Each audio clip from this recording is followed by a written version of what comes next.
जय हिंद मेरे प्यारे दोस्तों, स्वागत है आपका अपने YouTube चैनल प्ले स्टडी पर। तो दोस्तों आज की इस वीडियो में मैं आप सभी को बताने वाला पेपर वायरल पेपर क्या है विज्ञान का क्लास 10 साइंस 2026 का बिल्कुल वायरल मॉडल पेपर है। बोर्ड द्वारा जारी पेपर है। इस पेपर को तैयार करके जाते हैं तो सारा प्रश्न इसी से रिलेटेड आपको मिलेगा, यानी कि इस प्रश्न को तैयार करके जाएंगे तो 70 में 70 नंबर आपका बिल्कुल इस पेपर में बन के रेडी है, ठीक ना। और ज़्यादा कुछ पढ़ने की जरूरत नहीं, आपका बोर्ड परीक्षा बहुत ही करीब आ चुका है।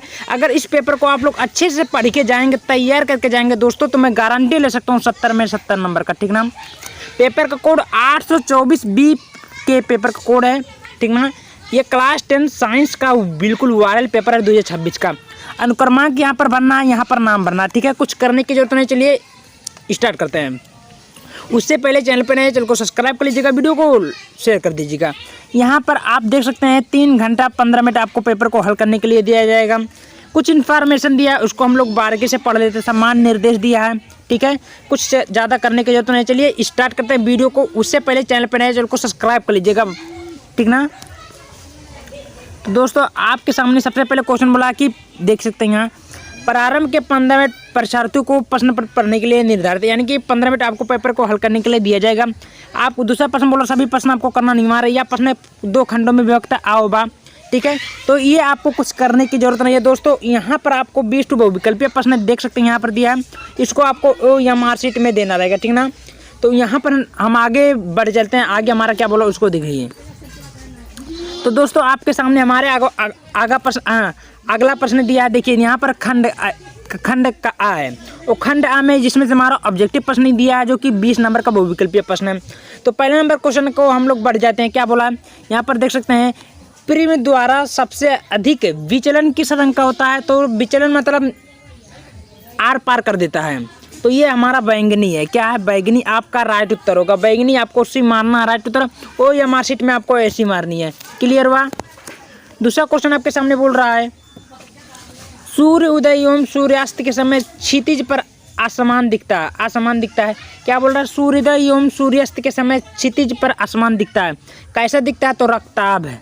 ये आपका बी वाला राइट उत्तर होगा, रक्ताभ। समझ में आ रही है?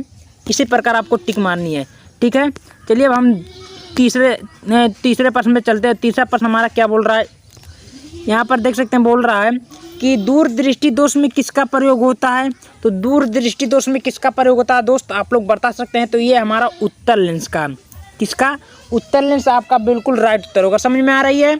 चलिए चौथा क्वेश्चन आपके सामने प्रस्तुत है। क्या बोल रहा है कि मानव नेत्र के किस भाग पर वस्तु का प्रतिबिंब बनता है। मानव के नेत्र के किस भाग पर वस्तु का प्रतिबिंब बनता है। तो इसको आपको पता होगा, ये रेटिना पर। क्या है? रेटिना पर इसका बनता है। समझ में आ रही बातें? कोई दिक्कत नहीं है। चलिए अगला चलते हैं। 5वां क्वेश्चन दोस्तों आपके सामने बोल रहा है कि धारा मापने के लिए किस यंत्र का प्रयोग करते हैं। तो धारा मापने के लिए आपको सबसे पहले एमीटर का प्रयोग करेंगे। ये आपका राइट होगा। समझ में आ रही बात? चलिए 6वां क्वेश्चन आपके सामने बोल रहा है कि एक धारावाही विद्युत चालक के चारों ओर उत्पन्न होता है। एक धारावाही विद्युत चालक के चारों ओर उत्पन्न क्या होता है? चुंबकीय क्षेत्र होता है। क्या होता है दोस्त? चुंबकीय क्षेत्र होता है। बात समझ में आ रही है? चलिए 7वां क्वेश्चन आपके सामने बोल रहा है कि एक अश्व शक्ति बराबर होता है। तो एक अश्व शक्ति बराबर क्या होता है? तो 746 वाट होता है। कितना होता है? 746 वाट। समझ में आ रही है? देखिए दोस्तों ये पेपर बहुत ही आसान है। पेपर आया है, इसमें सारा प्रश्न आपको करके ही जाना एग्जाम में, ठीक ना। अगर आपको 70 में 70 नंबर अचीव करना है। 8 नंबर आपको बोल रहा है कि खाने के सोडा का रासायनिक सूत्र क्या होता है। तो खाने का सोडा का रासायनिक सूत्र होता है NaHCO3 होता है। यह बी वाला आपका राइट उत्तर होगा, NaHCO3। समझ में आ रही है? 9वां क्वेश्चन दोस्तों आपके सामने बोल रहा है शुद्ध जल का pH मान क्या होता है। तो शुद्ध जल का pH मान होता है, आपको पता होगा 7 होता है। ये आपका RC वाला राइट उत्तर होगा, C। 10वां क्वेश्चन आपके सामने बोल रहा है कि ध्यान से देखिए कि अम्लग होता है। अम्लग क्या होता है? तो दोस्तों अम्लग एक प्रकार का मिश्र धातु है। क्या है? मिश्र धातु। आपका डी का राइट उत्तर है। 11वां क्वेश्चन आपके सामने बोल रहा है कि निम्नलिखित में कौन सा हाइड्रोकार्बन एल्कीन है। तो दोस्तों इसमें से बोल रहा है निम्नलिखित में कौन सा हाइड्रोकार्बन एल्कीन है। तो आपने पढ़ा होगा एथिलीन सी जो है, ये हमारा एक प्रकार का हाइड्रोकार्बन है। क्लियर हुआ बात है? बस हाँ। 12वां क्वेश्चन आपके सामने बोल रहा है कि जस्ता धातु तनु HCl से क्रिया करके गैस से उत्सर्जित करती है। किस प्रकार का गैस उत्सर्जित करती है? Hydrogen gas. आपको भी ऐसे करेक्ट मानना, हाइड्रोजन गैस। समझ में आ रही है? 13वां क्वेश्चन आपके सामने बोल रहा है कि एल आई किसका भाई, लिथियम है। लिथियम का विकर्ण संबंध दर्शाता है, किसको दर्शाता है? तो आपने पढ़ा होगा Mg का है। Mg मतलब मैग्नीशियम। समझ में आ रही है बातें? देखिए दोस्तों, ये पेपर बहुत ही आसान क्वेश्चन आया है यहाँ पर। 14वां क्वेश्चन आपके सम्मुख बोल रहा है कि द्विखंडन विधि द्वारा जनन होता है, किसमें होता है? तो आप लोग पढ़े हुए होंगे द्विखंडन विधि किसमें होता है स्टूडेंट? तो इसमें होता है भाई पैरामीशियम में भी होता है, अमीबा में भी होता है, यूमिलीना में भी होता है। तो इसमें से उपयुक्त सभी में होता है। आपको डी उत्तर राइट। 15वां क्वेश्चन आपके सामने बोल रहा है कि निम्न से कौन सा पादप हार्मोन्स है? तो कौन सा पादप हार्मोन्स है? तो साइटोकाइनिन। ये आपका राइट उत्तर डी होगा, साइटोकाइनिन। समझ में आ रही है? चलिए 16वां क्वेश्चन बोल रहा है कि पुष्प का जनन अंग क्या है? तो पुष्प का जनन अंग है पुंकेसर एवं स्त्री केसर। आपका सी वाला राइट उत्तर होगा, पुंकेसर एवं स्त्री केसर। ठीक है। 16वां क्वेश्चन आपके सामने 17वां बोल रहा है कि मेंडल के अनुसार निम्न में युग में कौन सा प्रभाव भी लक्षण है? तो ये आपका लंबा तना हुआ गोल बीज, ये आपका राइट उत्तर भी होगा। समझ में आ रही है? 18वां क्वेश्चन आपके सामने बोल रहा है कि प्राकृतिक पारितंत्र क्या है? तो प्राकृतिक पारितंत्र है भाई वन माने जंगल। ठीक है, राइट उत्तर डी होगा। 19वां क्वेश्चन आपके सामने बोल रहा है कि आहार श्रृंखला से उत्पादक होते हैं। तो आहार श्रृंखला से उत्पादक क्या होते हैं भाई? तो हरे पौधे एवं नील हरित शैवाल होता है। क्लियर हुई बातें? डी आपका राइट उत्तर है। ठीक है। 20 नंबर क्वेश्चन आपके सम्मुख बोल रहा है कि ओजोन परत से क्षय निम्न से किसके कारण होता है? तो दोस्तों इस प्रकार क्वेश्चन बोलेगा तो कंफ्यूज होने की जरूरत नहीं है। तो इसका राइट उत्तर होगा डी, क्लोरोफ्लोरोकार्बन। आपका राइट उत्तर डी होगा। समझ में आ रही है? चलिए तो दोस्तों यहाँ तक हमने देखा। अब खंड बी में चलते। खंड यानी कि बी, वर्णनात्मक पर जो कि उपभाग में प्रथम दिया है। देखिए 2 नंबर का क्वेश्चन आपके सामने बोल रहा है, तो कुछ करने की जरूरत नहीं है। जो क्वेश्चन बोला आपको उसका उत्तर देते जाना। पहला क्वेश्चन बोल रहा है कि आसमान में तारे क्यों टिमटिमाते हैं, समझाइए। 2 नंबर का आपको लिखना होगा, 2 नंबर आपको मिल गए। दूसरा क्वेश्चन बोला कि अपवर्तन का नियम लिखिए। भाई अपवर्तन का क्या नियम हो बताइए। 2 नंबर का बोलता है, मैंने वीडियो बना दिया हूँ, जाकर ऑलरेडी देख लीजिएगा। दूसरा क्वेश्चन बोला कि आँख की समंजस क्षमता से क्या तात्पर्य है? 2 नंबर का आपको बोला। ठीक है। अगला क्वेश्चन बोला कि 50 सेंटीमीटर फोकस दूरी वाले उत्तर लेंस की क्षमता की गणना करिए। 2 नंबर का आपको बोलना है। ये न्यूमेरिकल है, आप लोग बड़े आसानी से कर सकते हैं।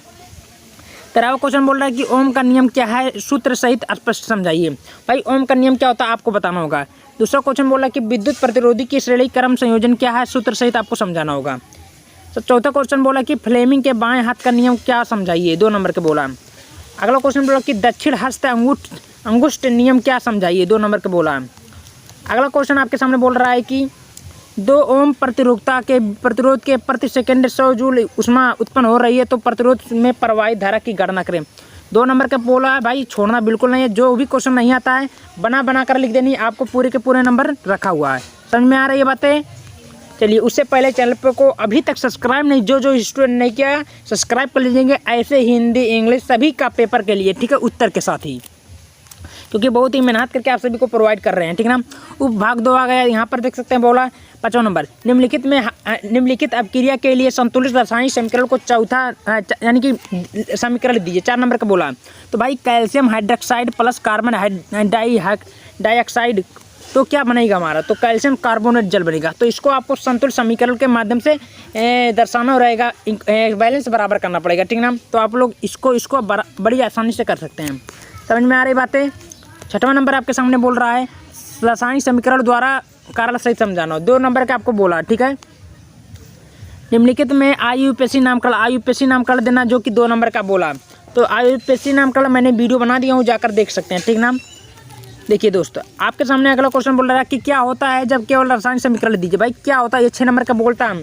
तो सोडियम जल से क्रिया करता तो क्या होता है? कैल्शियम ऑक्साइड से जल से क्रिया करता तो क्या होता है? लाल तप्त लोहे पर जल की वाष्प प्रवाहित करते हैं तो क्या होता है?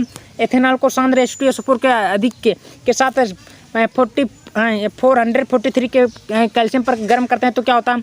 एथिल अल्कोहल को सोडियम के साथ क्रिया करता है तो क्या होता है? मेथिन का दहन होता है तो क्या होता है? ये आपको पूरा करना रहेगा। ठीक है, तब आपका 6 नंबर यहाँ पर बन जाएगा।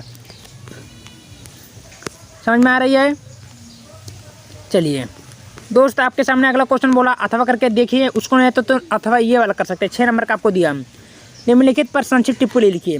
साबुनीकरण, हाइड्रोजनीकरण और विकृत गंधिता, तीनों पर टिप्पणी लिखेंगे। भाई 6 नंबर आपका रखा है। समझ में आ रही है? चलिए उपभाग में क्या है? आहार श्रृंखला एवं आहार जाल में ऊर्जा के प्रवाह की उदाहरण सहित 4 नंबर का दिया है, करना है। अगला है कि पुष्प का चित्र बनाकर उसके विभिन्न भागों को बारे में लिखना। 6 नंबर और 4 नंबर आपका मिल जाएगा। जनन में विभिन्नता के महत्व पर 1 नंबर लिखे, 4 नंबर आपको मिल गया। पाचन क्या है, मानव में पाचन क्रिया का विस्तार को वर्णन करें, 6 नंबर आपको मिल गया। ठीक है, इस प्रकार आपको करना होगा। पूरे के पूरे नंबर आपके सामने रखा हुआ है, अथवा करके दिया उसको, नहीं तो नीचे कर सकते हैं। मेंडल के नियमों का विस्तार पूर्वक दर्शाना होगा। मेंडल का जो नियम होता है उसको आपको विस्तार पूर्वक दर्शाना होगा। समझ में आ रही है? तो दोस्तों जितना मैं पेपर प्रश्न बताया हूँ ये सब असली वायरल मॉडल पेपर है। इस प्रश्न को ज़्यादा से ज़्यादा आप लोग तैयार करके भाई 70 में 70 नंबर अगर लानी है, कितना नंबर 70 में 70 नंबर लाने, तो पेपर को पूरा तैयार करके जाना और वीडियो को ज़्यादा से ज़्यादा शेयर कर दीजिए। ठीक है, अपने यार दोस्तों को। तो मिलते हैं नेक्स्ट वीडियो में।